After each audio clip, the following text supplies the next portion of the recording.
dwumadi ade nyina no twago ewo Facebook want to be TV live ewo Facebook and I want to me TV live ewo YouTube intimesno shaden so sa emame Talk Ghana dwumadi so edie na yatna se Potokasa be say today is a great day and a great day is today. A day full of activities, a day full of events, and everything in between. Na just any no baby biara we should be at the eho ensem na ebro ene ewie. Meeting at the Kwaku Kyeremanteng Nkansah KK edie on behalf of the production team. Na just yen se brekra na yenrera ensem awro preko. But ene ewie enchekra bidwafo nso ebetena se na omo aba be kame ho na yatoatoa adwene kase de afansama wura aba beto dwado eho na enche eye odura Ernest Kwaku Ejei a member of the NPP communications team. Ernest Kwaku Ejei and oye vice chairman for eye Menchia North constituency. A year vice chairman for Menchia North constituency into Ernest Kwaku Ejei ewo dwumadi so ene awie sanso na wodim se ebnada say de na chese lawyer Evans Osei-Bonsu enso enchekra bagina koya na yewura enema awrom sene ebnada bia ya yeta eye no enti awie medawase papa ene wadaje na ebrero nti yewura eye nkomodo mu prekwe ene ensem pi ena ekoso ensem pi ena ekoso na ene awie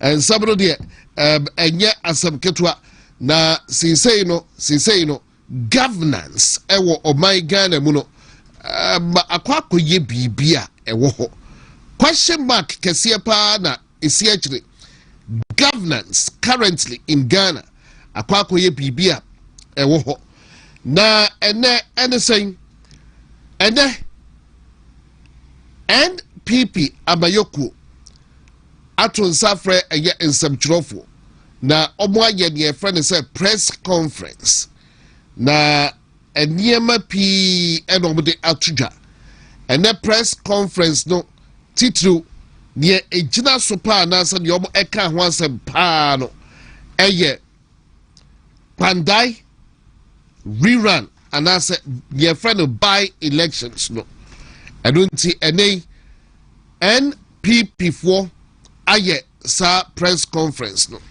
yadu ebe rera and komono egina emu press conference a obo eye debay asem ena omo ede tuja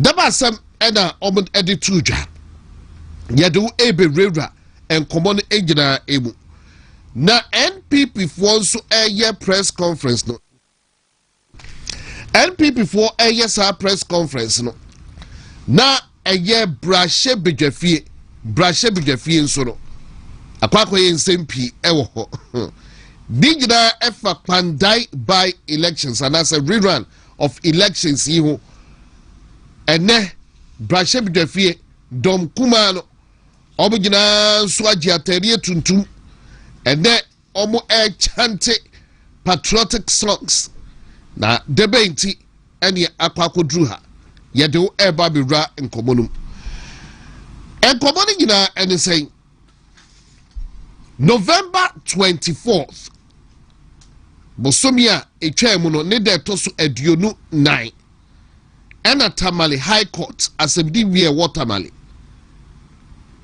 jaja otiagwem ede babetu dwa se warulu na eye NDC fu anase nkofo bi ede kodan court se empo eye Pandai akonya no enya dia chese MP oti akonya no so ono ena wawini eye seat no enti obo de kodan eye court se empo court no so no enka ho asem na obo de court no ni akwa bagina ne se ono ni ruling no then sama oka and say 41 polling station one seven over the by crana or don't know the idea no young control abandoned over 122 polling stations na young control aba the agina abu ruling na or the buyer na chance kakra because the ruling utumu say question mark kesiye pa ena na etimechi na edey yabajibre na empo yatoato adwene ahwe deinti ena ma ruling no ewieye na speaker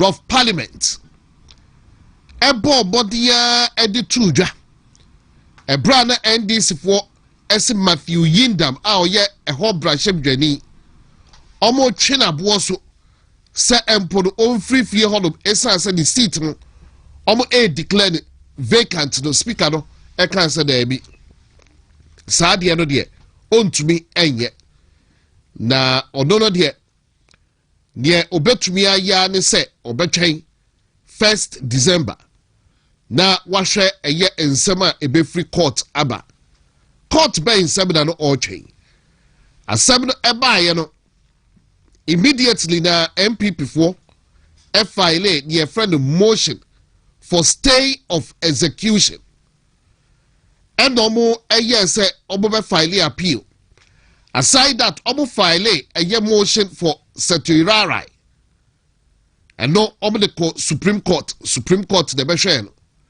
enti edu na man say speaker say there be omo ntwintwan so answer na yenhwe ye court no ebeka enwa ene baba to dwa say clerk of parliament actual krata edi akwakoma electoral commission say omo hwe na omo yana montoto ne ma na yenkoto abado foforo ewo ho na seat no o declare no vacant and I say o declare yes or yet vacant na chesa akoyano ato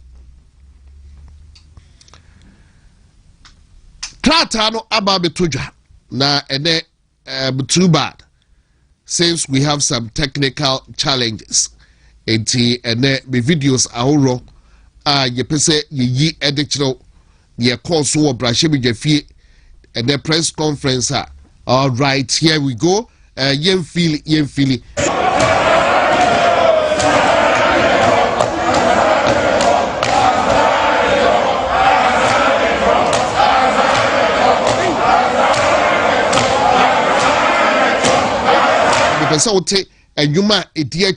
but we have a little bit of a difficulty. Your technical challenge get to be into sound no they want it. Now and their patriotic songs and I know omo air to a do baby albete a clerk of parliament a friend Jetro almost say Jetro must go.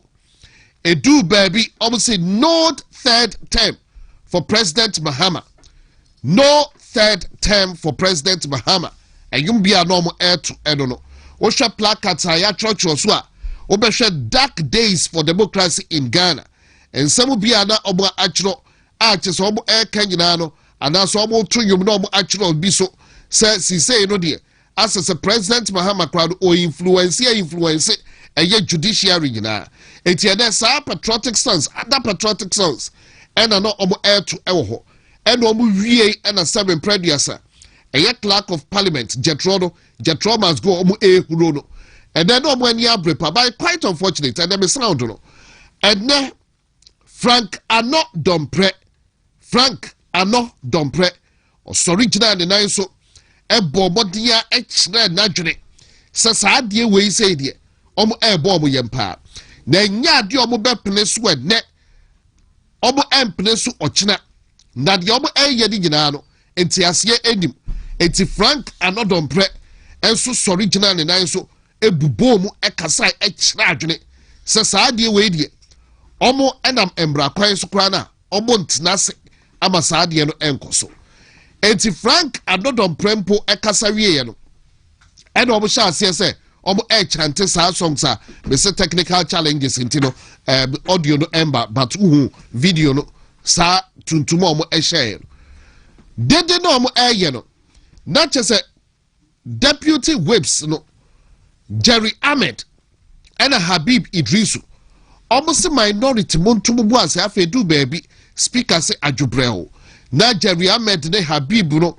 e ka kire omo nkofo say oh adjubreo sisi ade ya to kakra e ye montenance plan minority no mo ani abre and next so omo antijai enti edu baby na speaker who say speaker no Alban Bagwin edu ne emu odin say ya won tsheda hu Alban Bagwin oh consistently BB be kosuna majority no be ye BB a Alban Bagwin on them ade na sia wie no wa hye de gon no aba betem na sa afi no no na ebe tutu nsuo e de aguso ene na deputy speaker of parliament aye ahiefo ena na oti akunya no enti edu baabi no no ankasa ehwesa adwobrew no enya adwuma ena o se ne almost suspended sentence eto nsafre majority leader eto nsafre minority leader so omo Asian eye lobby no and that's what we share in the lobby for close to about 2 hours. Maybe I bet that's in Yanano. Not just say, Utumu said, day no more can ho, or more cardia bayo, not just say, Pennyford into and 10 time yet. Right after 3 o'clock, I hear force you about Asia the lobby, miss close to 2 hours. And Pennyford can some MA. Minority no social bump ne and pene ochna. Now, next line of action. Say minority and someone more kind of brush with fear. And they say, Omobe fight easy no with injunction. And ya battle time ma easy special date to biano. Almost be pre so the injunction ebetuso. Sada say omo ayo mwadri. And that's almost your next line of action. Near Bekoso enono. Enti yeguswa ye monitor. Now once again we do apologize. Mo fanchen do baby a machines ye kakra and be technical bench and as technicians ye mfidie no ho adwuma bi. It's quite unfortunately it's still ongoing. Sound no and to me amba ma yambo ye videos nibi am fancho ene brashe bi gafie eho ehuru pa enye asam ketwa. Na bakacha say ene NPP so as a party NPP so address media no and almost any abre say hwe brewna ye kodo boko sa no all right nti sound na aba sound na opachre all right sound na aba dia ne we do understand into say sound na aba say sound na aba dia na ebia nana kwame ubetumi Speaker, I'm further fortified under 93(1) to make this statement for and on behalf of the minority caucus. The Speaker, thank you for the opportunity to make this statement on a matter that strikes at the core of our constitutional order and the integrity of parliamentary democracy. Speaker, yesterday, the 8th of December 2025, you declared the Kwandai parliamentary seat vacant. Respectfully, this decision has generated a profound concern not only among members of this House.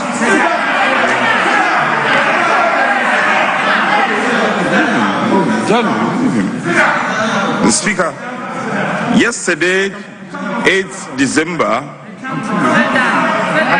2025, you declared the Kwandai parliamentary seat vacant. Respectfully, so Speaker, yesterday, the 8th of December 2025, you declared the Kwandai parliamentary seat vacant. Respectfully, this decision has generated profound concern not only among members of this House, but across the nation because of its apparent inconsistency with the binding procedural rules governing the effects of application for stay of execution.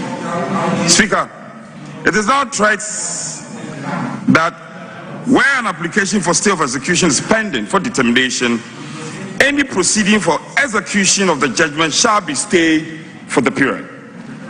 The Speaker, this is why the event on 24th November 2025 are so important.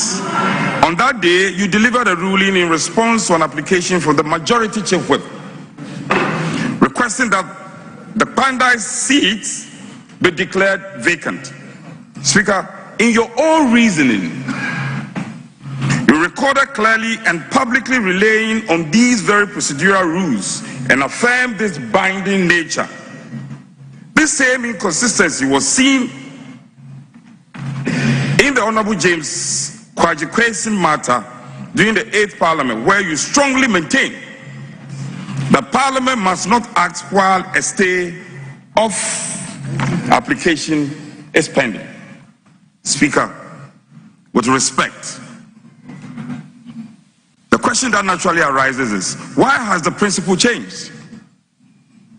What explains the abrupt departure from the binding reasoning you articulated on 24th November 2025? Why does the stay rule apply in one circumstance, but not the other, particularly when the factual and procedural posture is virtually identical? Speaker, Ghanaians are asking, and we in this House must also ask, is this because Honorable Matthew Nyendam is a member of the New Patriotic Party? The Speaker, the law does not discriminate. The law does not bind or stiffen binding on whether an NPP or NDC member stands before it.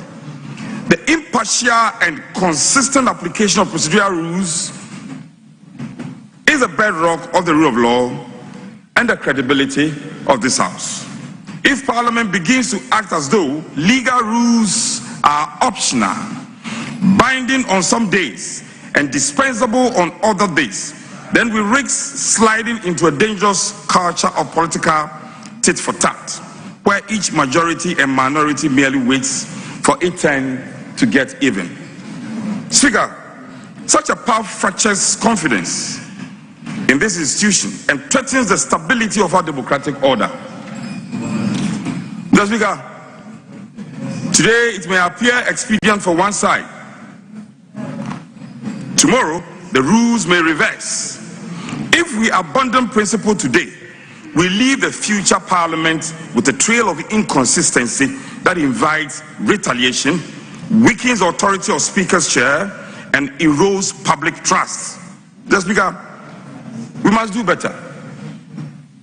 And this House must do better. And we must act better. Let us commit ourselves to principle leadership, to procedural fidelity, and to the understanding that this House is a guardian, not a manipulator of the law. Legitimacy of Parliament depends on our consistency. The legitimacy of Parliament depends on our consistency, and we can't do otherwise. And consistency depends on our willingness to obey, not our political impulses, but the clear dictates of the law. Speaker, we strongly submit that the letter that was filed to the Electoral Commission. That was a year Frank Ano Dompre and then Sambia or Dituja or Brashem Jefi or I don't know. Now wait just a minute or two, Yenya feel of a neck chantina and answer a Yuba no more to the day no third term for a year Mahama. Any dede kakrana ob eye na hunye na koso ewo brashem gefie ene die iti ene dom kumano na cheso obo ani abre baako omo ehuru eye gentro na chese baako nso no omo chante ma eye Jerry Ahmed ne Habib Idris omo nso hwese edu baabi na afi na omo calm down tempest but tutum se the minority no so ani abre se omo ent na ho be yemfa we endi omo nua Matthew Yindam. Eti Nanakwame, so obetumi asa yi video no amabe with the sound na eye ahwefo ehu exactly near a course so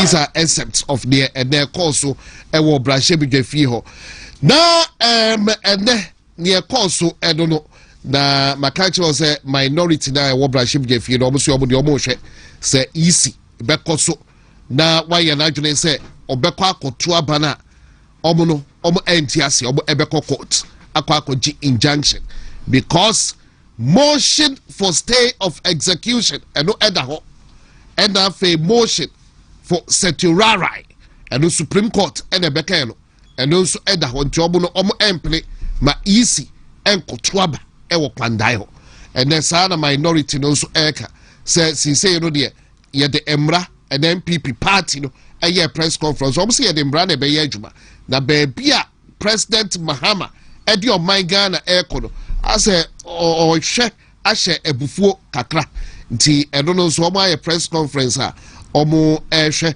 se empo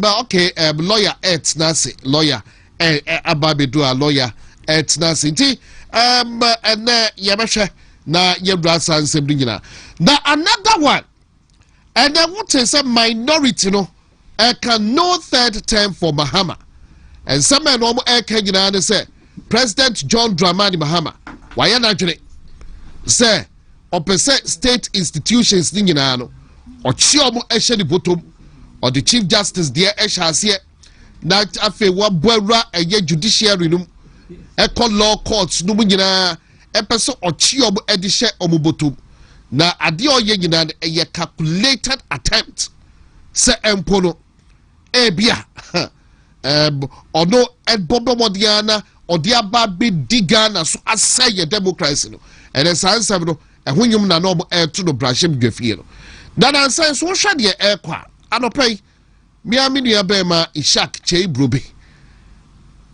on the morning show a drop of hint na say one prophet Roger Ghana for huahua no kakrenti no na ne hoteno wa hu ayi ene o kire am ya aduma sa ade we say beto aso a wa hu ade bia wa hu vision next year 2026 parliament be bibi na che say Mahama third term no omo ahwe na ono no de ohwe free next year no ene be hyase aka ne nsam rai ene ko Ghana web ubehu Kwame A+ Kwame Asare Obey ensema all kaso no krontiase say President John Dramani Mahama ekrobe kan say third term no kra onko sa asem na President Mahama kan ono no kra no ontiase enti every baby e wo ma na obi abe drop hint bi no obi abe drop hint na say omo test polls na hwe say empo President Mahama what shall say with Chief Justice and then say electoral commission also opian every ho and the petition aba no the sad way electoral commission as state institutions thinking and all boy remuno the na all patch and then minorities in no third term for Mahama because he say no we shall dear no any documents be leaky now we shall dear no dear what to say one shot Abu Yomajo is a third term no the Bebaso. Obi Bakasa President Mahama Castle no the third term no or no the only interested on go be me am tell men trust the President Mahama. Men trust the President Mahama. Now say dear you be catch Ghana for say adia no crowd Chief IGP dear no and ya dia empo or no mo beboa na public institution biano and ya dia omo time no obe ma omo no asa yes tension and then we IGP on be man 2 years IGP on the 2 years account but omo na chiro trata asa dia no de enkoso e wa NDC you can't trust President Mahama it omo test waters na yansu ye ho akire and then men kasa tente edru hodoma ye behwe say third term no President Mahama hu na ye Ghana fo fe anasa memu oba ye no wabu ni yie enda na memu na ya akono edunti ese ye ma no third term na je so ma ba be kire egu ni ahwe and then ye ka say Bank of Ghana $10 billion free January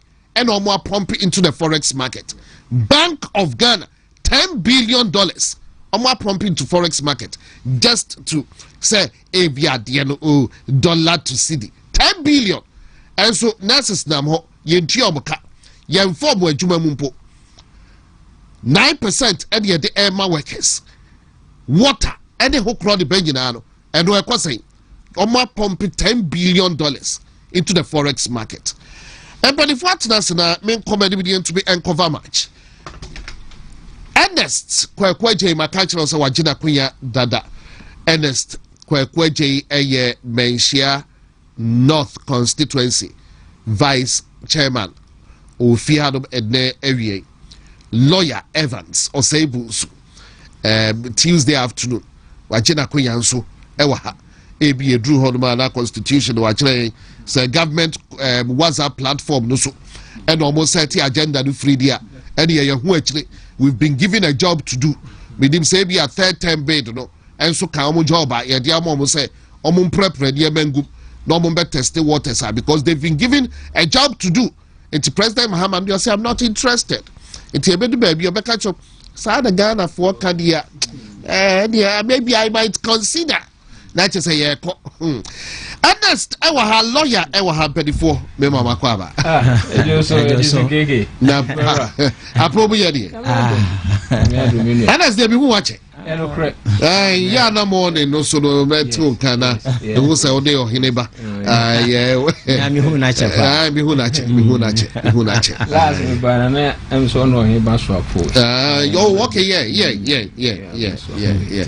Na Menchia North Boko, I consider credo. And I said, we must all bomb war parliament. Aye, oh, Juma, Brant and boy Juma. Now, my chair was tea for near her food, you know. My chairman shall not for the share. Yes, my chairman shall not for Menchia. Me Nkansah secretary, Anthony Jemfia, me, Menchiano. Now, Yenchia Ghana food, you know. Nkansah, Omontamo, cool. Yay, minority leaders, a minority in Ghana Parliament. We hope say Jumedio Mudieno or Montana Homa Sebe Hobia and Fa Contomon for Yetukumi Rayanum Enye Juma.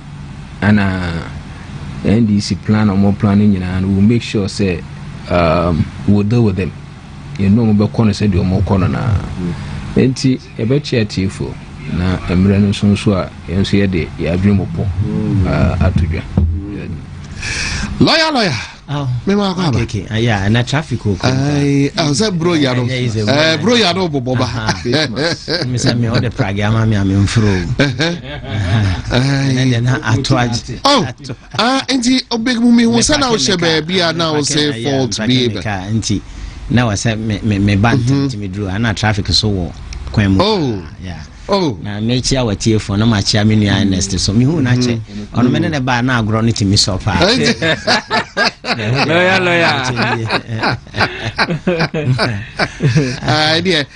Ernest aba achi afija kwa bre south adishie nyina yo omo eje so kanka juma nka sekese adishie on say me hene nana as the lawyer ye bisa no kodi MP ala ya do you who say politicians uba hoda kew we am just by the way we are also graduate very important and but we be na me chia na sense ko abibio adwuma ka sekese hene on se Kurura, custodian of the land. No machia on any him and na afratala. On se dini modu. Nkansah kese. On se Naija or therefore that ya dine and Sunday at Tiana baby atana. And Jiname denchi and master and quatentin so dia. And Tina keke baby and namno. Yo, yeah, namno. Member lawyer in Shasia, me minister Shasia with the political lawyer fa. Ne de no embet actually na yehu because lawyer last time because all by crowd pandai no now ka more or less near my back could be a nubia nanka who say a minority no but NS member I know to be a refresher because we say baby Kwaku do and then last week you started on that note and then baby Kwaku do minority no need some file for stay of execution and a motion for certiorari it was Supreme Court it will be a child for Nika Krabaina but the NS circles and then baby a general almost clerk of parliament no sadi emba no omodia court that is what what does it mean election a government parliamentary elections na in a way a sui generis a unique on its own just the way see den ho no and intina say amana nhyehyɛ ne mbra dan me read regulation na a govern no already regulation 18 they call 27 ho and 26 of CI I think 127 ube hu ni nyina ho ana mesama uhu the 1992 constitution and so they were esi kasa fa ho but on say me kire say within 21 days no say to abanana until ho asa now you dissatisfied about election and now you party to sa election na otu bi na now you member of ujina as parliamentary aspirant and say member na won sanka within 21 days ubetimi but information am once upon die there no odi can file call or file here no na samre within 21 days so after the electoral commission has gazetted same or gazetted na or published by the website within 21 days from there no ubetimi a challenge parliamentary election results and I'm saying say parliamentary election results no already article 99 honomo there about clause 1 and 2 na and also na edi kan clearly say ubetimi akọ a high court na high court no say clause 2 na chere say high court no bua na onte ase a final appellate jurisdiction na rest on court of appeal na say court of appeal na ubetimi akọ untimi nko Supreme Court only when na high court na yade bia etiamra na say we ceding the powers side amano because me catch say it borders on jurisdiction and this idea bia woni jurisdiction no ntimi ntena so court na timi aka bi wo timi versus ama baby nti wo kan timi versus ama baby a court na say court bi o lack jurisdiction bia no na woni to me say wotena asem so ntimi ntena so nti jurisdiction so very fundamental nti at that time no now within 21 days in aswana or file discontinuance no withdraw assembly with personal liberty to reapply. I blow reapply no na 21 days na twemu ana enti information is na a 34 days enti 34 days there at that time na court ni jurisdiction as a otana matter no so enti wo lack jurisdiction say untimi and at a nature say court ni to me bia utimi evoke the jurisdiction of the court because one court ni to me what the transam no so because ana me can say your condition precedent no actually say certain conditions must be fulfilled and san na wetimi aba court ebi dey so pese we see Ghana government ebi a police for ayade bi atiawo and as a district assembly bi ayade bi a wani nye ho a e wo so mo notice first 1 month notice say wo kosama aban no na wa join attorney general and 1 month notice ne ba no anya mu aye bia mfiri aban ho a afi na atimi kosama aban and this notice no wa mfa ankwa na just a condition precedent no went me meet before ansa na woko e basa wa assembly bebo agu court no bebo wa assembly agu na lawyer bia o da other side bit ma challenge na wa bo agu enti the point is information is a court no were exceeding a jurisdiction on the basis that say ade na wo ye no na oni to mean say wo ye ana wa ye eti ye judicial review no kind order 51 of CI 47 order 51 1 of CI 47 high court procedural rules na yedi bu man order 51 member constitution is order 51 no edikan ka say sa ade bi koso na se wani nye ho a obetimi akona openchirechire mu ana so pese court no bagu ya judicial review no obetimi akoso ama court aye kese ti say Supreme Court na achirechire mu ana se wabo ato agu men kan interpretation ba obetimi review the court no a odi kan court of first instance na e kan ye exam fan say high court na kan sem bi no wani ho obetimi akose on review no sa o review na ene na achire enema obetimi apply for sa judicial review no achire bi ni certiorari ebi ne habeas corpus, ebi ne mandamus, ebi ne prohibition and asa prohibito. So enti ade no court no wo ho kwan se otimi ko hu Supreme Court na Supreme Court no can be ma wo. Enti ebi ne sexual right or exceeding limit obekwa akokwahye abo ato agu. Etu so hwemu a pandai de ni see. Eti a motion of a year sexual right. Sexual right. And on just how the question to question what the court of first instance na Tamale High Court yes into uko issue sexual right. Next is a court ni jitu there, then it is to quash the Tamale High Court on ayano based on a Tamale High Court wa exceed jurisdiction oni say to me no baby any to me kopem no onim no wakwa abroso enti I was say issue sexual right say ebia prohibition is a what's our process no eguso no kan asem bia na oya ade bi na nya eguso koso na na wako prohibit ne say me ma na kwan ma ade we bi opese oba beye etia me but ma court ne ma na kwan me hu na adwene say court no pese we ya no na abekofo bia prohibition no ama ayama ebi ne mandamus and I say habeas corpus ebia produce the body for body ne bra bia court na hyeda me de obi akohyem ba won tia say officer court ni say 2 minutes o me de nipa no kohyem ana institution na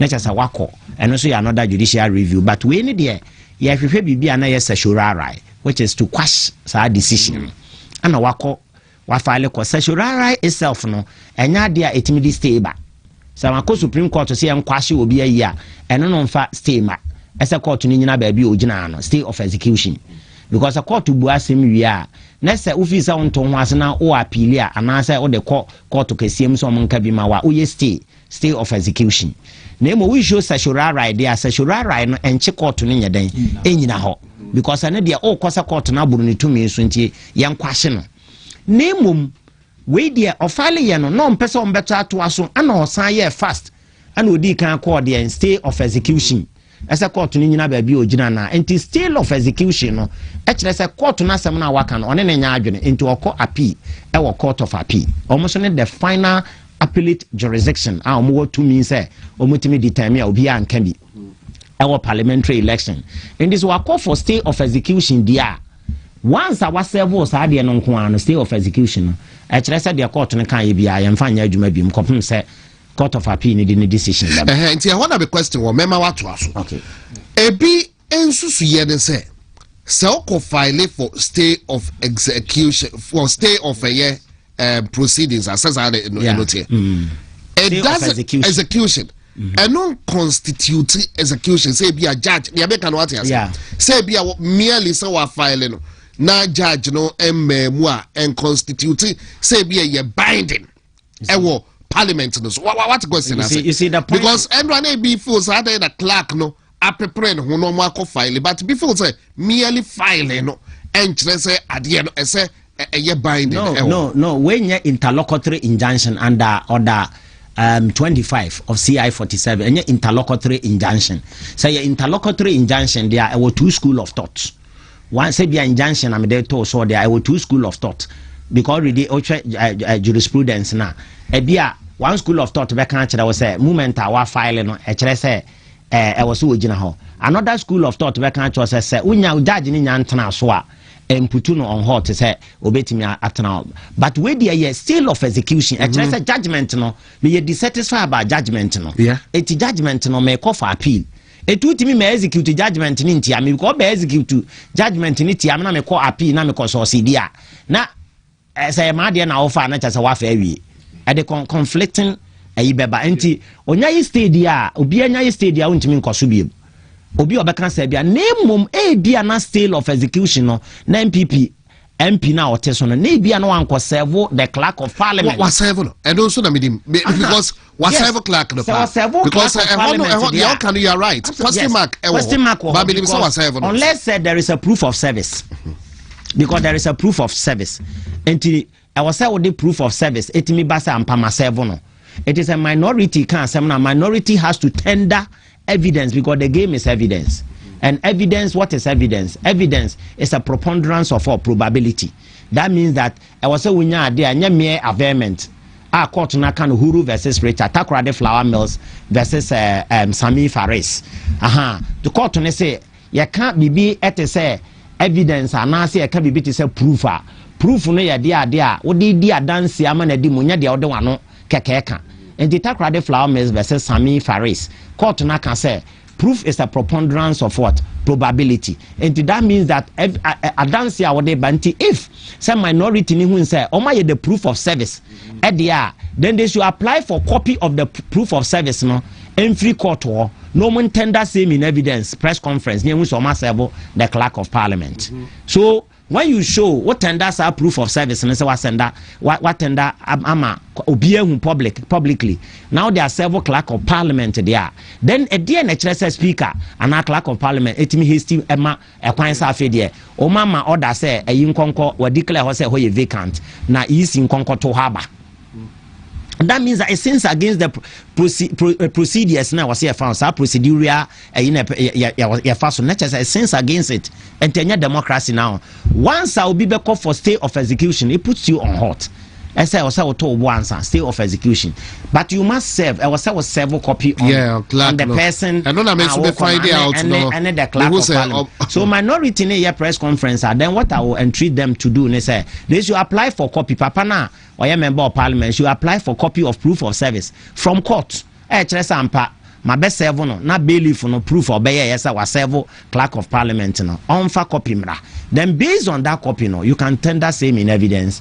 Now I will do press conference. Well, okay, Ernest Minty. I'm a lawyer. Ibako. Me ask other school of thought on which say stay of execution has a limit. Is it true? Say if you go for stay of execution, it is 7 days. Need those things. I mean, if you can educate them. No, you see, if I file stay of execution, na me de a several wa. It does not necessarily mean say me cause stay of execution na me follow me process and yet my appeal. Because I have within my right say ade we way am gina so say enu nti na me de call for appeal no me di ni nyina beba.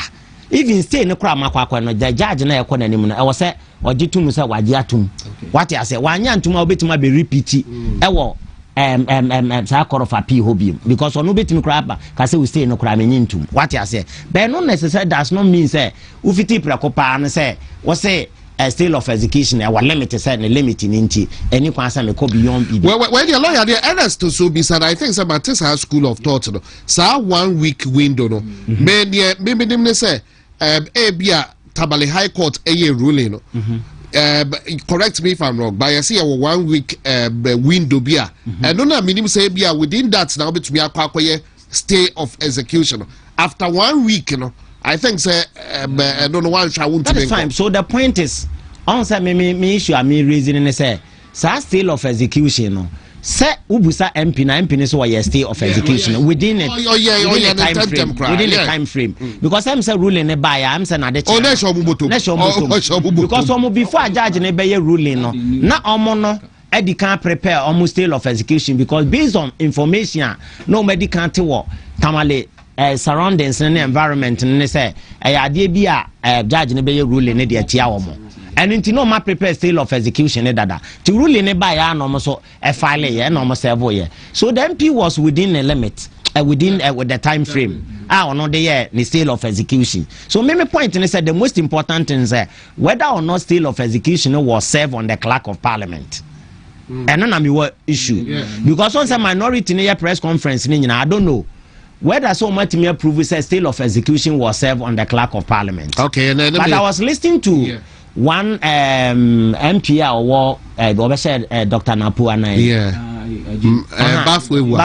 Bafwe say almost year stay of execution almost serve on the clerk of parliament. Then how come? So how come I serve the clerk of parliament there? I didn't in a clerk of parliament na hasty they call. Okay. Until I be some way they be actually been quiet as well. Could it be say a motion and for Saturara and answer on sexual right? Could it be say a be more redeem say no with judges no bet me about the caution dear no maybe it is almost now my electoral commission no be beyond 10 absolutely you see on says no baby I want your unanimous FC unanimous court unanimous court as no and so it told the line of what it been told the line of His Excellency John Dramani Mahama ya hunu bebre what I say enti enya nwanwa say e bia o ma read it say the tamale judgment ne beba na high court judgment ne beba na wo ma di kan hunu dada na NDC for ne ka say o say na tebia no ye be court rerun eno na judge ne de beba enti e bia o matete free judge ni bia no because why na be panel justices na ma matna so eh justice bafo boni ono na be panel justices na ma matna so e bia nkomodiem e bia do be hu ane se nkomo bia pie se ama NDC for na nya license se shurara no kra ye be kwahye enti ye kwahye se shurara na enti mo betimi ato aso ama yisina but the point is se ye kwahye se shurara na enu putu hot about appeal na why no because stay of execution court of appeal should be decided about the dissatisfaction na or what massa judgment na Tamale High Court na ayeno. It is a sexual right no cry botugua. Sexual right no is not about and yet about decision of the court, but it's about whether or not court no work within a limit. What I said, whether or not the court has jurisdiction over the matter. And the court need the assembly or 2 means and would the assembly. It is an only sexual right now yeko question. What I say, and no need stay of execution to file 2 processes. One process, you show sexual right to quash it. Another process, or call on appeal. Appeal near court of appeal. And no person court of appeal in your day. And can be mano said the judge way kind of why am from so be I want a judgment him. It a bit maba say Supreme Court to cry and granting a sexual right request now open some motion or the corner application or the corner a bit me happen say court of appeal a bit me say judge and red run or the minor yantiasia and yan court of appeal about the judge and a kind atuagu ekobasa dia still na oguso ya MP. So the point I'm making and also court of appeal near final appellate court so nyaka untimi nko ba bia bia untimi nko Supreme Court because by virtue of article 99 clause 2 no a court of appeal kwane would appellate final appellate jurisdiction bit matana the high court naka in respect of parliamentary elections. But also matter say ya na they say be a judges to be you see but you see the law is the law as a former chief justice Nekanya emra. So the point is a judge now on point of law because me point I read the judgment in the me who woman say one the judge ordered for rerun or order for rerun but rerun no akwana some of the beba it was in respect of about 41 polling stations no the buy. Now 41 polling stations no issue no say whether or not there was overvoting, whether or not there was voting without biometric verification and what have you. It is any now on masa 41 okwati free mu a ebema obi antimi win election na ebema call for rerun na. So if the answer is yes there and your nature say enu bi ne ye use wo na nado dan Kwaku Fuado versus and others versus John Dramani Mahama and others 2012 election and why bi ne san use wo His Excellency John Dramani Mahama and others versus Nanado Kwaku Fuado and also 2016 Supreme Court majority decision the omo de buy and say enunti yakwatifiri mu na ma obi an wini a nyansasem bi anim enkoba se obi a wato na aba fenchem so yenkobo ne de enwu eti the status quo no de declare ne winner no yamane and declare so oboro the Supreme Court kan no ewo Nanado and others versus John Dramani Mahama and others na 2012 ne 2016 John Dramani Mahama and others versus Nanado Kwaku Fuado and others 2016 ne dia enye na untimi nkase yenkoto aba ne nyina rerun foforo what I say because justice anini yebo akanse bi ana ya we say okotifiri mu obi ani wa wawini but justice atugubas ene ne nkrofo a mo form majority si no say utifiri mu a no obi anwini a internet say any president ana obi so koto na aba ye kama e wo pandai ho a wono de akoto aba ne kama efin bi ani ho eti obi dia ase ni ntie nko declare omu nyina so de say omu nyina so de asay that is the idea atugu anom a decision ma John Dramani Mahama ma utimi be president mate lawyer besa aba wonchen bi o me ko Ernest nchen but ansa me Ernest abem read a minute and then the nana bi eka e de fa ruling Nkansah baby reading a minute e wa had mama Ernest abem na bia ye nyina adwen ho baby also the judgment is an unmitigated legal disaster. This judgment is not flawed. It is jurisprudentially bankrupt. It is a wholesale massacre of established legal principles. Section 20 of PNDC Law 284 requires 3 cumulative elements before an election can be voided. There must be non-compliance with the acts or regulations. That non-compliance must mean the election was not conducted in accordance with the principles laid down by law, and the non-compliance must have affected the result of the election. The court quoted this law, it recited the text, and then it committed an act of judicial fraud. It completely abandoned the arithmetic. Consider the following undeniable numbers. Our member of parliament won by a decisive margin of 3,734 votes. The petitioner's own evidence considered disputed votes amounted to just over 500. 500 votes cannot conceivably overturn a margin of 3,734. This is primary school arithmetic. Yet this judge brazenly voided the entire election. How? By simply ignoring the affected result requirement. The court leaped recklessly from there into quotes, there were irregularities to void the election. This is not law. This is not justice.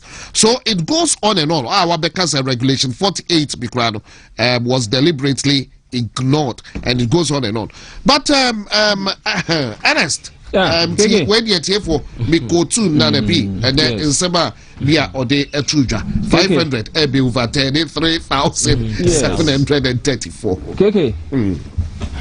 Unim asema esi obekasi edi agro na eye dangerous the magana man eye very dangerous keke na itin bi e ka se so hwe yen electoral process na ene Ghana ade ba ku ekran ye court ene na se ehire so paaso a mu gina ntemu edemaye na senior John Dramani Mahama the president ebe o kan ye se ono oba NDC a judges ni lawyers omo keka omo ho na oba ono so be fele court ho no eno na eye adwuma no na ye ade bi a eye death trap ana ya sete John Dramani Mahama the president asete dia mo man no na asma ye kan nyina na ye nyina ye nim kwan ye fa so omo mu ha yisi ne mra ye de ye adwuma ewo elections ho enu nti na mbe ni bre nyina ma party bia kwan se also mo rep ewo ho wabra ye to aba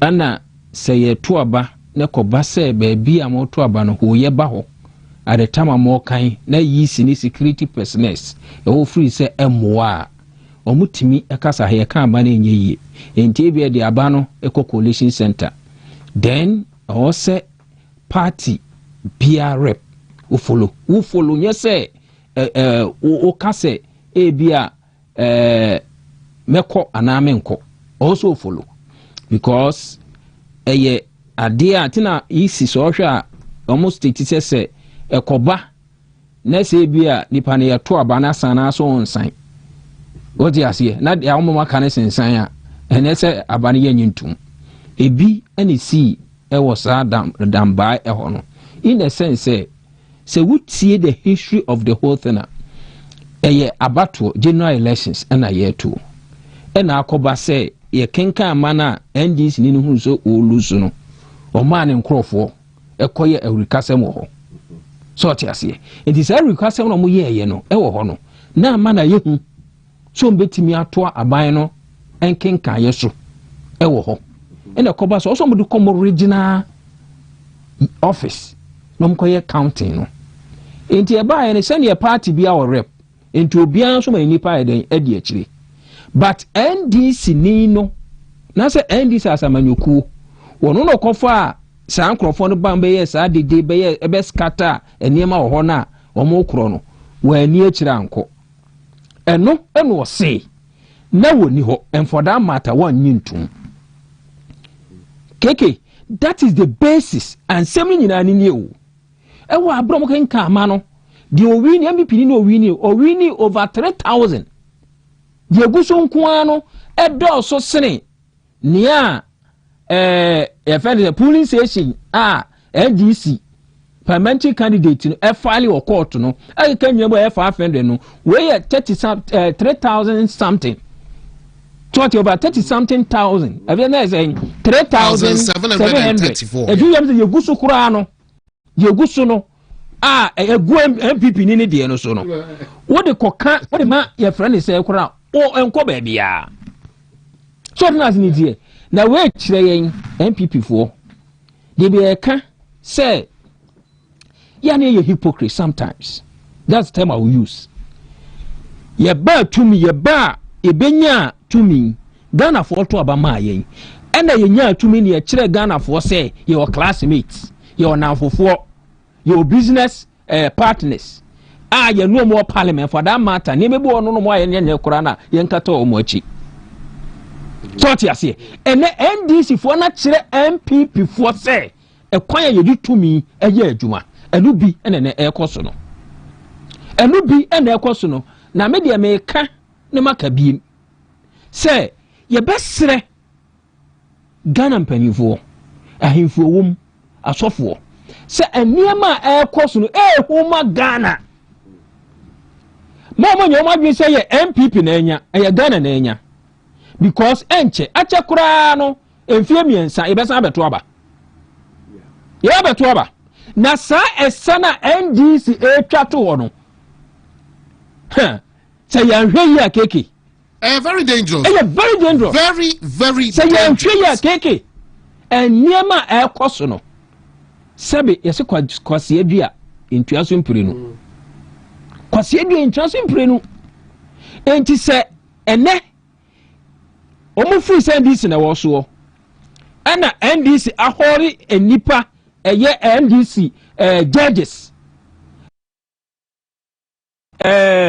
fielder eye free ena ne omo play wo so a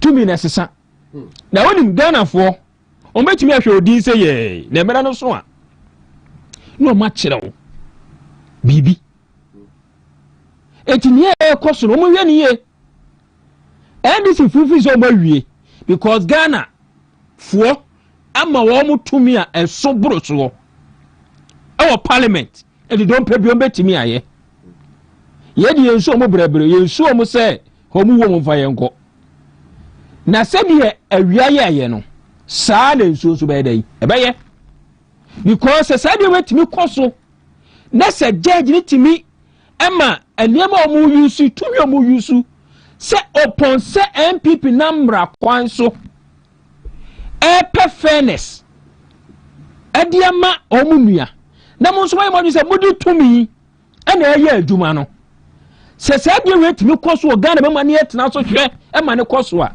de daache besie mo obi anka hwe sisi abeka say na be hu say ECOWAS declare state of emergency okay West Africa. Yes, following a series of coup and attempted mutinies. It's a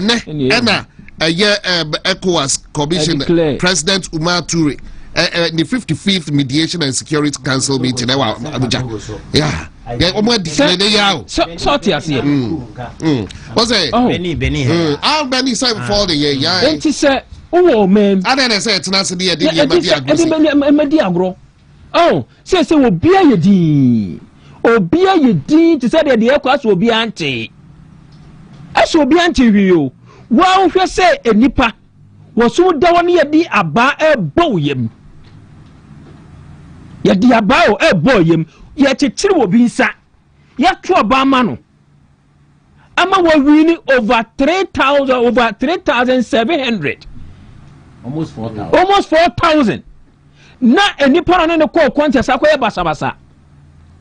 Every year basabasa na chino wa fa ekwan bone so ema ya ten na nkanya asem na nye Ghana ha ena nsem ebiansi wi asitimi sia eye den na asem ade be chia me akoma ruling ye timi hunu say ya wini ne ye to ho party e wo Ghana mamu ha na ya tena ha sebe civil society set ya ye din yere ye din show thinking say sebe MP na oho na enya ana se MP pe manyoko na enya eye sa niema wei ere ma nipa ni bre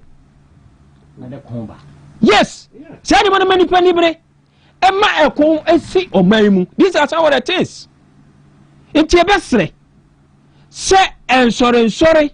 Na nanum sorry nkasa. Na niema ekoso ye court no. Ayehu.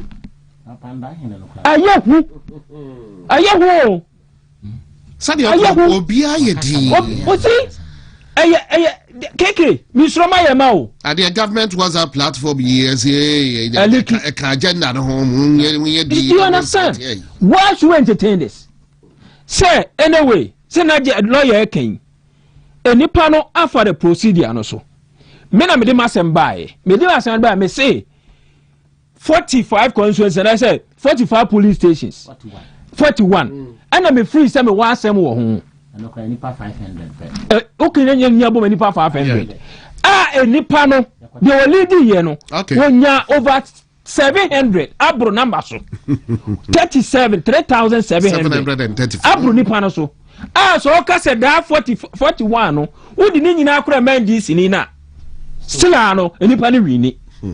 Na se oko ka say, wo na wo lawyer, wo na wo judge. And office say when you wo hwehwe position bi. Na se wo ye me de bibia beda wase enu ntini ne metwam o entini yansan kwoto abani nyina wo kwanso ansini mu a sebe ye de wedi wa ebeye wo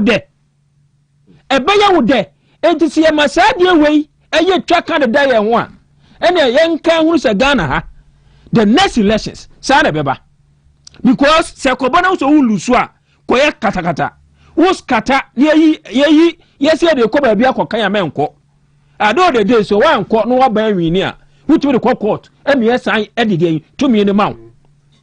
Ye trust someone, Eddie at 2 mining. Now you're slamping for say, and near my air cosono, woman starting Nkansah. Woman trouble for. Na said they be a cano. Yes, it's an entry dear and call it Nanka or no Nkansah to or conform him any Nansa won't send. That is it. Or conform him Pedriano any Nansa I want in sem. Eti niema air cost your best woman. Your best say, Anya Biano, send yes, Sebi, a brony baye, and a end this for. Den ka Ghana for yama mun ka debe biem. E debe biem. A che parliament ye chemu miensa. Ye chemu miensa no. Mu kromu ma ye chemu na mu kromu akomiensa. Ye chemu na mu kromu akomiensa. E ti debe biem na mope. E die ba de na mu hia tumi ne de aye. A sebe kete wisi na ka MPP fo nsem no. E no so pese mu di tumi. Bukura edeje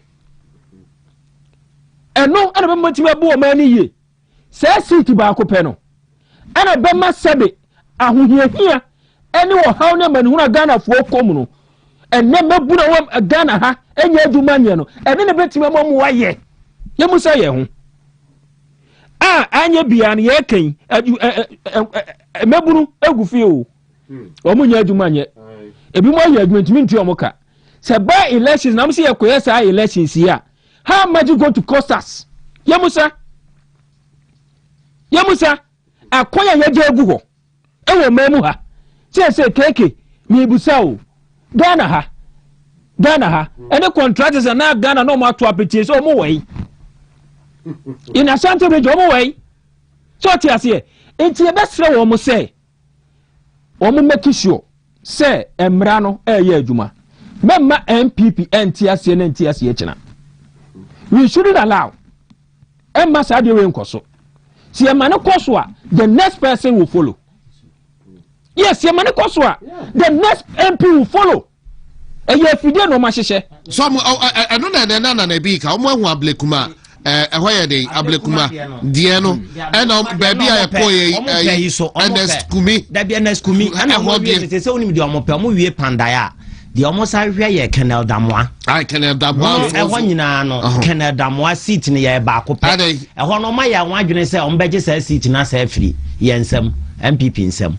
That made me point at Bini said we are the senior Busa. What am I in your member and I still hear online dinner? What the land did I member lawyer? And you know, say na me cano, Midiba no see no.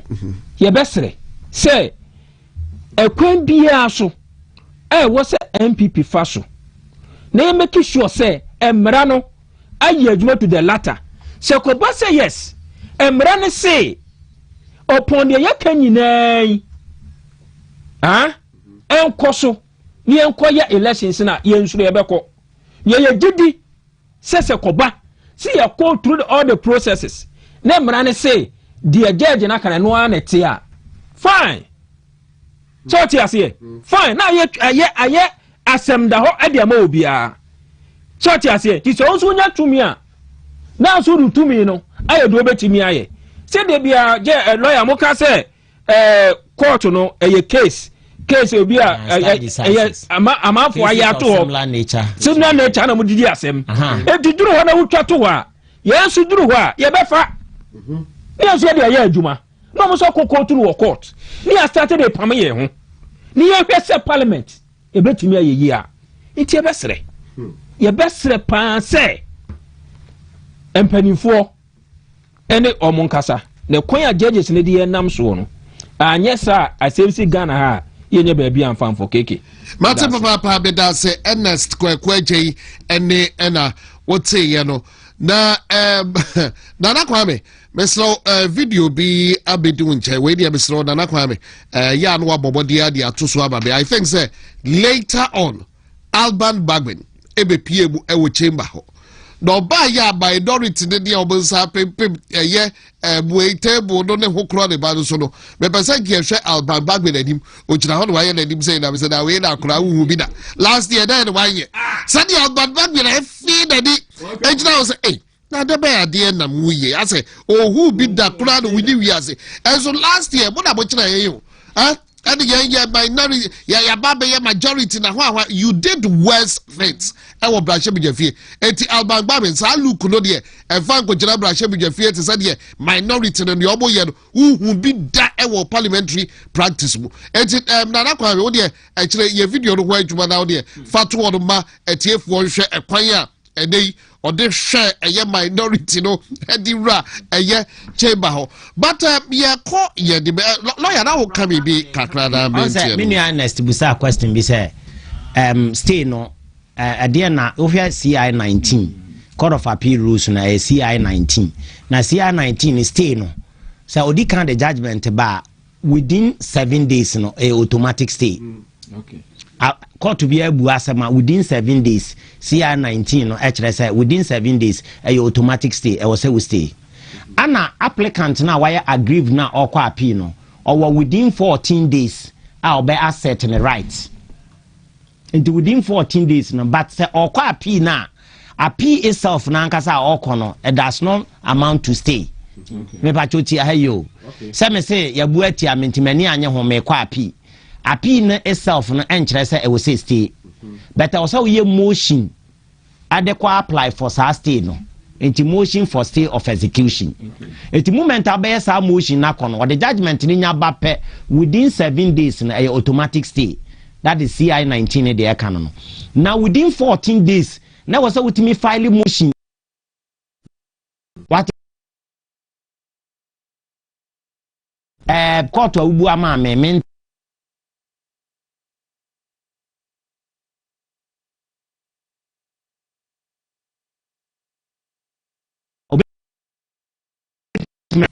or refuse to be repeat for appeal. Omuni jitum we are na de abere we no high court be say ampa court of appeal na jematum enti na me ba but the minua e kan make be kire ne say ade we a no the enti me pese MPP for sorry but mom engina cases of similar nature start decisions no nka say yabu anti daachi bi e say ya no mubu ano because Supreme Court no was an obetime depart from ruling na waka ne ade echi no de for asa aba it me fan say Supreme Court ekra no e kan asem bi ne and a court of appeal na can say young corre run ade bechi court of appeal na betima asantana say yen ye kan na no say yasan change mara na de ko say eti was MPP for sorry ne na omo ye lawful demonstration 24/7 so omo yo madwe so beji seat because omo ji say seat we a enye no kwa na omo pe omo san ba Canada mo seat no e wo bono e wo ye fra ho say bono baby MPP ni enye seat bia ho e ka oli bono ho kwa Canada mo a enu ti na omo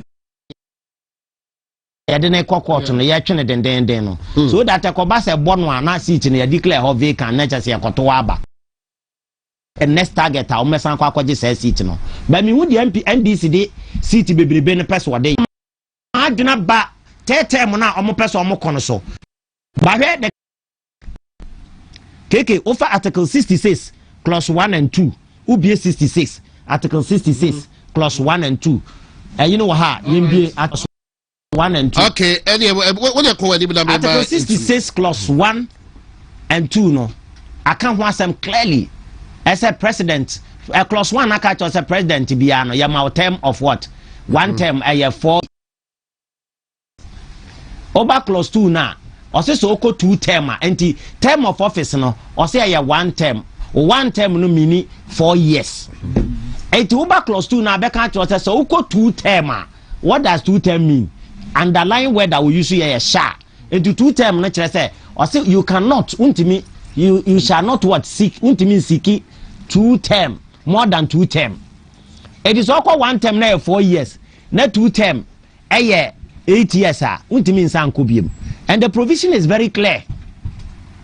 It is just unless when the majority seat to a parliament 2 terms now we are because atimi am ya referendum na referendum no dodo na aja to say yan referendum na referendum no ya to yes or no na mun say on beda da Ghana for am ya ka che say because we entrench provision a provision anya parliament na betima kwa amend no yes a referendum but when you say omo de edru say ya call referendum yes sa na bi ai buga this article 66 clause 2 no kwa yon be fa so atete egu mu de e bedru on NDC for beka che so ma we ni because obia wa ha na ase du nkati ade ne nsa esa ni kom se ya so omutwa NDC MPP 40 ampa nwatwa omuti eti even weja MP se nya nyame na ban na guy na ni edin de ose Rollins no enya na ni na edin na odigi ni sita anka weja nkom nka no so mo efa akwan bi so je free ni nsam eti wo say a plan work a diabolic idea so mo ato mo ba so mo feel so mo capture more or less judiciary no balance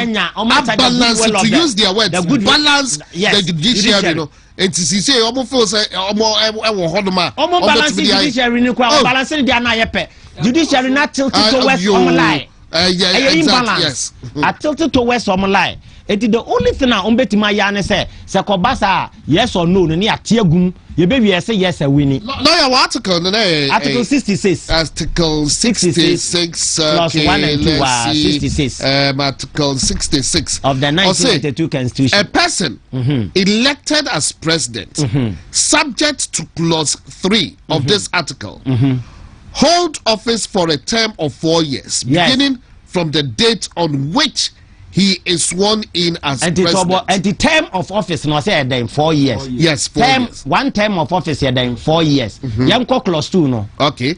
A person shall not be elected to hold office as president of Ghana for more than 2 terms. So 1 term here 4 years there. 2 term the next term no ebeba be 8 years. And the underlying word here shall the person shall not hold office for more than 2 terms. We are clear. Obviously, we don't find Supreme Court. Ambiguity be any more catch as me piano park Supreme Court say. Say Supreme Court. And then Judge Bia na adwene say Supreme Court to be changes ah. May say read the a person elected as president subject to clause 3 of this article.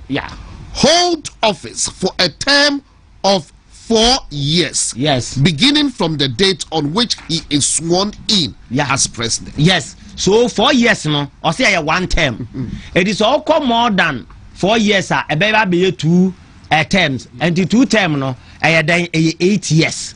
Do actually say 1 term be then 4 years. Ghana clause 2 na be kan tro say untimi hold office for more than 2 terms. That means that 2 terms mean 8 years. The President Mahama we did 4 years first. And we asan be di another 4 years. And 8 years. Enti Article 60 say clause 2 no. E man kwan we ye clear we hear interpretation. We say we evoke the original jurisdiction of the Supreme Court under Article 130 of the 1992 Constitution of the Republic of Ghana before answer what me ates asem we ase. Sasem we Supreme Court judge bia obeka so we okocheche mu fufuro bia na ne Supreme Court judge na diabolic.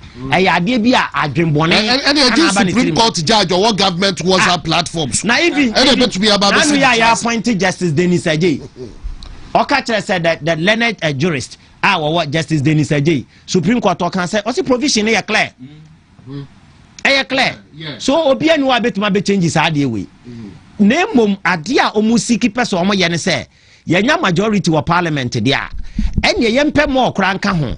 No mun dead the Ghana for mu constituency ho. On I plan NDC fa.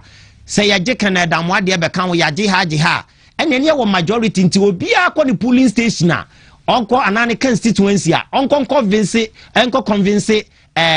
constituency na wo ho no on dead the wo na yemfa yes or no emfamra na ye yes or no referendum ne ba omu nyina nyintum ne apulu omu sika kakra na chese yakotete yes na ka se President Mahama obetima san kwa another term e ba sa dia e referendum na aba nti Supreme Court judge ni ano nti Ghana for ye referendum na dom na Nkansah so aja tum se onko another term biom and ba sa dia that provision will be amended. Lawyer beda say yeah to adwumade no so a yeah lawyer can we no we there in person na me chirem ede NPP so yeah press conference make government WhatsApp platform and nana be press conference or yeah you know NPP calling for parliamentary probe and they are call a government WhatsApp platform emu omo calling for a parliamentary probe say government WhatsApp platform no omo enhwe no nyemu nhwehwemu yi because platform ayesi OSP was so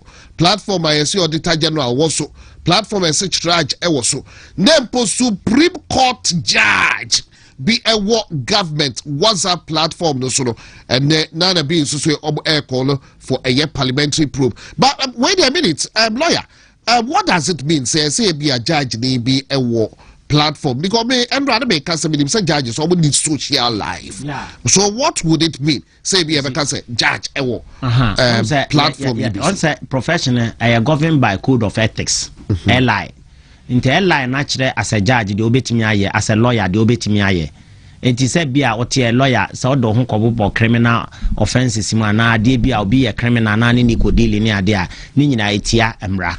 Saa bina eni kwan say o join association na say bia ubetimanya interest bi or baby because we are judge our the judgment they are also governed by sa judges na antika association group bia no you have to be very careful because so akra no judges no sa wo code of ethics a wo kwa so yi LI 2124 na eno e govern lawyers nyina na judges no omo sa wo mo akra actor omo so judges na Nkansah so e govern wo mo. It is also join the government platform near the Adena was Subia. Nature say clearly who be told the line of a beer incumbency no na government or teso. It is my unprofessional. And on kwano crowd licenses no can be revoked. I bet major licenses every winsome. It is how your judge didn't now join the government platform. It is almost a sins against the LI 2124 and a judges in Nkansah code of ethics. I'm telling you, code of ethics, idea as it yawa, your bejo licenses. As a lawyer, Metias is yana mekan business a code of ethics now. I dare change your general legal counsel bit man also say, ya jame licenses a free means, a many lawyer beam. What I say? Don't be a beya juma. No court will recognize me, say me a lawyer. Court to be anywhere basa or bejo.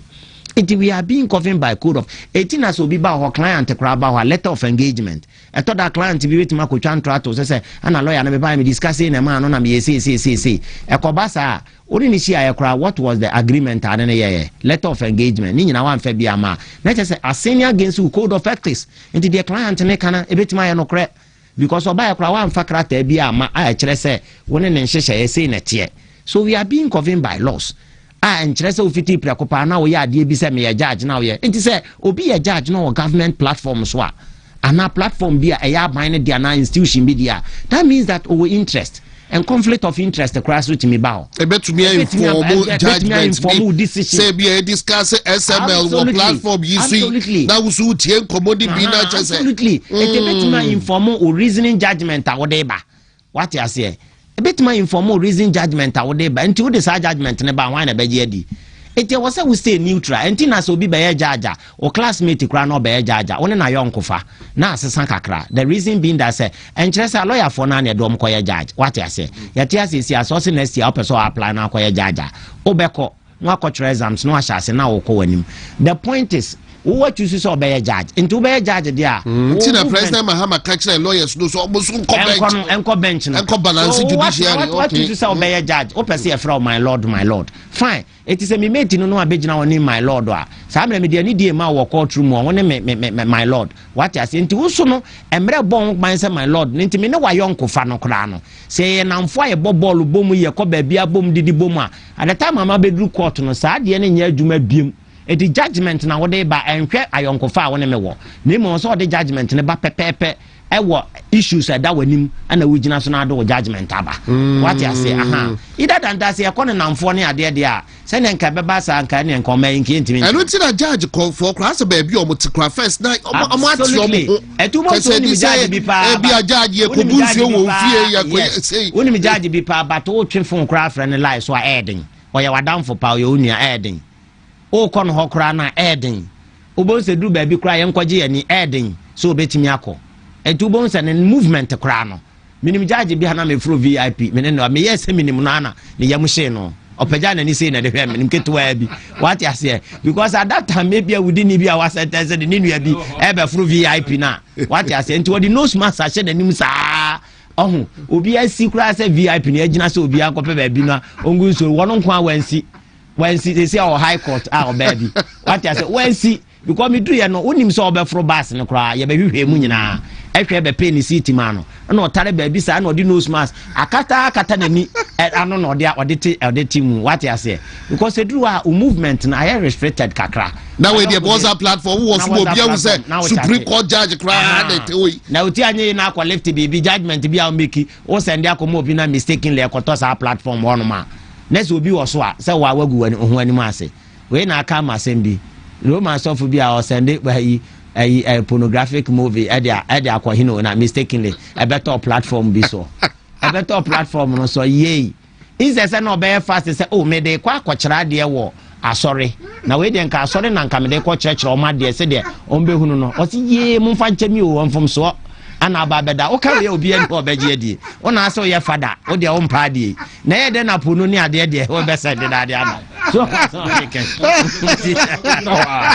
Unyina wa me asofo omo yuzu polo uroma asofo omo yuzu polo o ponyira wa lawyer na dey so obi wo boroma is it Roma asofo but enya no kre Roma asofo bia but be na say lawyer ever so say bonsu hey Supreme Court judge or the year was up like government was up but Ernest member on chain what pegs bears a TUC a 3-term bid for President Mohammed A+ then and government was a platform na the be say yempe parliamentary probe na yenhwehwem na echichels medase na unim jeje fo asemi na meka bi say I say enunti na omo special conditions of service no you make sure say na ketua wo gie no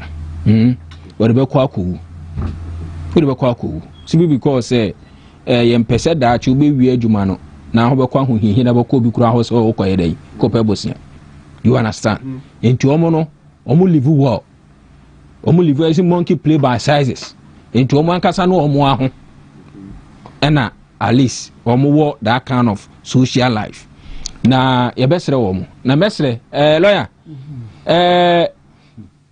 the meka champion ni say no yehu ko afa so yi judge said ya na ameboa enti ya nti ne ha ye ho ye nye hu ye adwumaden so ti ase ye nye hu ye adwumaden sene obi ba ya otima ne ye ma no obi nso ba otimi hwehwem obi nso bo otimi hwehwem enti se judges ne be mo ho kwan ama politicians NDC for use omo say edi ko nya ye hu omo a omo ko ye omo promotion a starting when NDC ba na meboa eni ye hu kwan fa so a omo dey chief justice edi na meboa yes and this all WhatsApp platform so na leaky ni ye hu na omo ma ne na ho they should leave it omo ma na omo man kan hwe ye nya adwumaden na mmere no so a ne ya formal ballot ya kenkan kire wo mo so ti ase ne ya kenkan a kire wo mo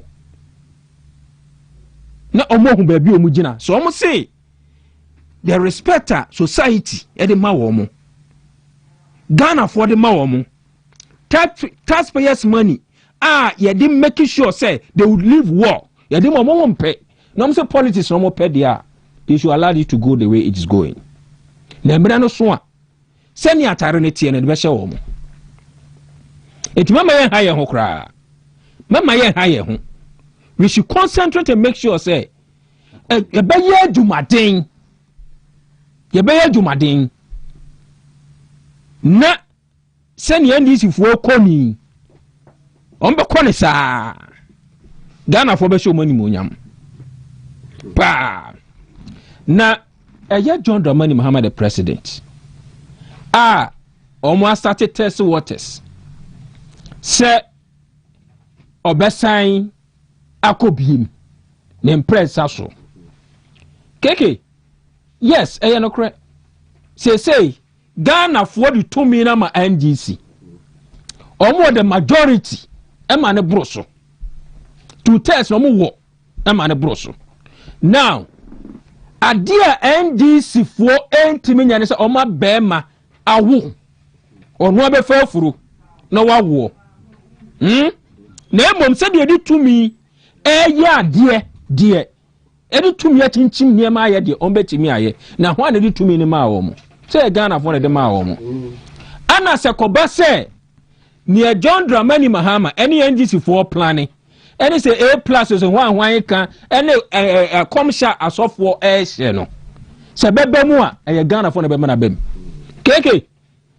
se ebra yen opon de yen nyina amamo ye buye wo Ghana ha ana na adedan ko akufuado opon yade ne amanuhunu disaster ato wiase nyina no wo gira na namo so anka se fresh HS am de be mi twem project ahodo a meye mi jai other social intervention be ma Ghana for no mi jai na mo wato aso ahohiahiem ahokyerem edi etimi abo Ghana for ho ban ama sebe yade e beto wiase no wasevu yen kura no Ghana for say ye ho afro moto abetia yen ana meboa enti se ekoba si etimi ama NDC tumi ante se na se impokoba se wo mo se wo mo beba for if any saying wo mo de beba if any saying wo mo de ba 3 terms na se parliament no e de mo se if any saying referendum ebeba na se referendum ne ba na se betimi aba so a yemenu mienu ana meboa no cry pa se mienu no cry enti no say yen MPP se de mra na ye de ye fa ne saying even ade na ye de ba na nya de bone se ye de this online payment system taxes eba no NDC 40 mi ko akura biase every region every constituency eko gina ho eko kansa bone de fa ho magara for authority aye e de to abadi ti aye ana meboa enti no me sa asem no ha me na ha me kina o betimi ayi so mo numbers de aba na me de me trust Ghanaians se bana Ghana for nyintum no mo fu se John Dramani Mahama wo mo empene de o ma yama no eje won fancy ho na se Ghana for timi ka se John Dramani Mahama na ho ofe na mamu opa ahoto de abre Ghana for eni ntronko ne tetem na Ghana for de mana ye mane meto aso anamebua because ye timi ama na do dan Kwaku fuado ama Dr. Mahamadu Bawumia antoa so opon adwuma abawe MVP ababa ye ene bua Ghana fo what you say next year to obeti MPP a debe na be kire say referendum ba Ghana fo ebe ka cho say yes ye the minority amamo ye the majority amamo ya mamo more powers and for that matter mon sanfa John the money Mahama e me say ye kon say ba na Ghana fo say ene no mo pa hallelujah what you say omo pe kroma no call life omo anya so tuufo of which it can never happen na ye toaba because John the money Mahama na mamuo eye broso eye Ghana fo fe eye Ghana fo akono enti e mane nkosa enti keke we nya de o se ha ye ho we enya de a o se ha ye ho na me nya sure say per the constitution na lawyer ekinkan ne ho ano enti me mfa amafo be so ho daye but omutimi nya kokoduro emfa ma because some the bar Ghana fo be kire om say sebe ya adwene enai ena say NDC focus school wie ye no omoto school dan mu no obi enwura classroom obiem say no ano mo so manage na single digit inflation na just niema bia pompis guma document bia epi asefua FM okay government blows 79.2 million on by-election and other expenses. Me who sad documents? Yes, I know how to if indeed, true. I'm making a conditional statement. If indeed, say document, how much is a blue? Because I can't verify election red run. Say no crepa dia. Ene akwatiane ade ne we num hwe 39 billion if indeed then we can authenticate a document no for now ye nim say ye no kra na anya no kra that just a by election bia mo fa de nyeska eti ye ko by election no mo de nyeska mo ene na obi busa mo say na wunyini say aban wone wayekefo na ye line na course na di university no aban say da bi failing kwala isa say da be ya free university one first year fees no obetu ya nti eno ya okai nam say also ya kan sempa o free say utimu say integrated science social studies English and answer mathematics no ma felisa eno so wa nya ba akokra untimi nko university na chere say de wo kan o pa chere say ya aban na ne wayekefo no ayesa line na no mo set sa questions na say ne sentia o se won de wajitu mpefie na na binding wire for connection bisa you see the air cost one e wo ban mu no emwa ade ebechin yes judge bi e di asem ne amano so na ya promote no na ka ani ma farm judge ensem we okeka ye we di o first year law student e kura na afi na wa she law ase ana wo de me mfa no say first year or de wa she professional law school a wo be lawyer wa she professional law school as first year ono kura no on fast judgment we ma ono kura on fast judgment we ma what you say ade tia ya mani pa no so straight up ya de ko high court ade na happy na be feel say his excellency John Dramani Mahama o say obere set no ade bianka o say office anko ye wananado penso no ono reset na kwa waye de pepe se de Ghana fo ani beje ene nka meka say constitution no yenyi sa article 66 ne kwa amane nko biem na yentwam but we de wa be reset and one man aye imbalance ade na tilted towards your side.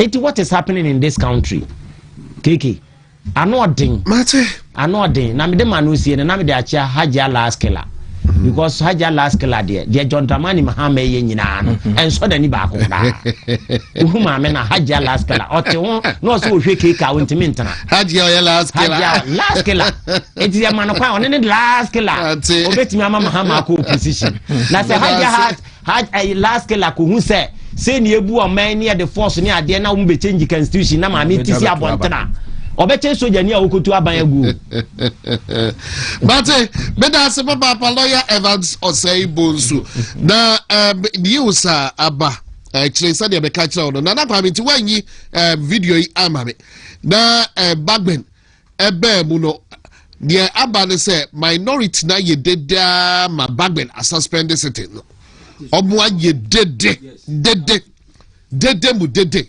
say ade no de enkoso ama bagben